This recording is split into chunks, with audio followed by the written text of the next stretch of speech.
এরপরে প্রশ্ন হলো সিগারেট খেলে 40 দিন নামাজ রোজা কবুল হয় না, এটা কি হাদিস দ্বারা প্রমাণিত?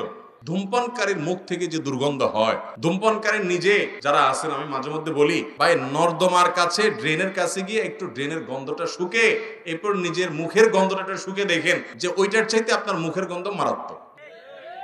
আমি একবার ঢাকার এক হাসপাতালে মসজিদের পাশে সালাত আদায় করতে দাঁড়াইছি, আমার পাশে একজন দাঁড়াইছে, তার শরীর থেকে যেই গন্ধ, আমি চিন্তা করলাম এই লোকটাকে কিছু একটা বলা দরকার, কিন্তু বললে মাইদ্যেরও খাওয়ার ভয় আছে। তো আমি তাড়াতাড়ি পকেট থেকে কাগজ কলম নিয়ে বের করে সুন্দর করে লিখলাম, ভাই যেই গন্ধ ভাই আজকে আমি শুকতে হলো, আমার সালাত নষ্ট হওয়ার উপক্রম। কি সালাত আদায় করছি, মনোযোগ পুরাটা আপনার দুর্গন্ধে আমার দখল করে নিয়ে গেছে। তো আল্লাহর রাস্তে আল্লাহকে ভয় করেন, এটা আর করেন না। এটা লিখে কাগজটা আমি সাইডে রেখে, সে সালাতের মধ্যে আছে এই অবস্থা, আমি তার সামনে রেখে আইজো দৌড় কাইলো দৌড়, যে আমার দরকার হলো তার নাসিহা করা, মাইদ্যর খাওয়ার তো দরকার নেই। তো নাসিহার কাজ তো হয়ে গেছে, লিখে দিয়ে আসছে। ভাইরা আমার, যারা ধূমপান করেন তাদের মুখে এরকম বাজে অবস্থা তৈরি হয়। পৃথিবীতে ক্যান্সার এখন এত ব্যাপকভাবে ছড়াইছে, আমাদের দেশের কথা যদি আপনি বলেন, ঘরে ঘরে জনে জনে এখন পরিবারে পরিবারে ক্যান্সার। এবং ক্যান্সারের অন্যতম বড় কারণ হলো এই ধূমপান এবং জর্দা।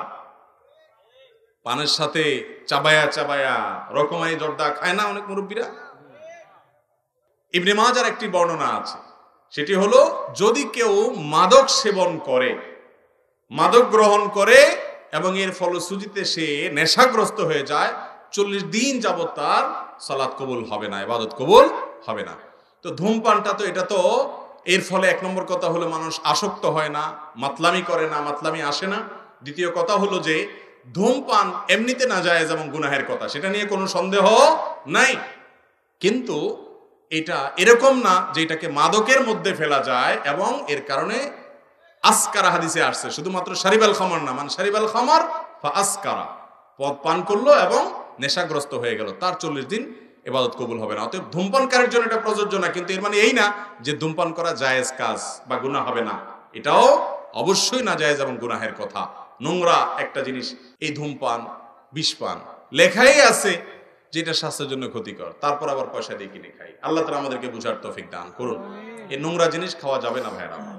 কিন্তু 40 দিন ইবাদত কবুল হওয়া না হওয়ার যে হাদিস, সেটা এই ধূমপানের ক্ষেত্রে ফিট হবে না। অনেক রাত হয়ে গেছে, আর দরকার আছে দিলে তো সারা রাত দেওয়া যাবে যেগুলো আছে। তো আপনারা অন্য কাজ সারেন না, অন্য কাজ না, আপনি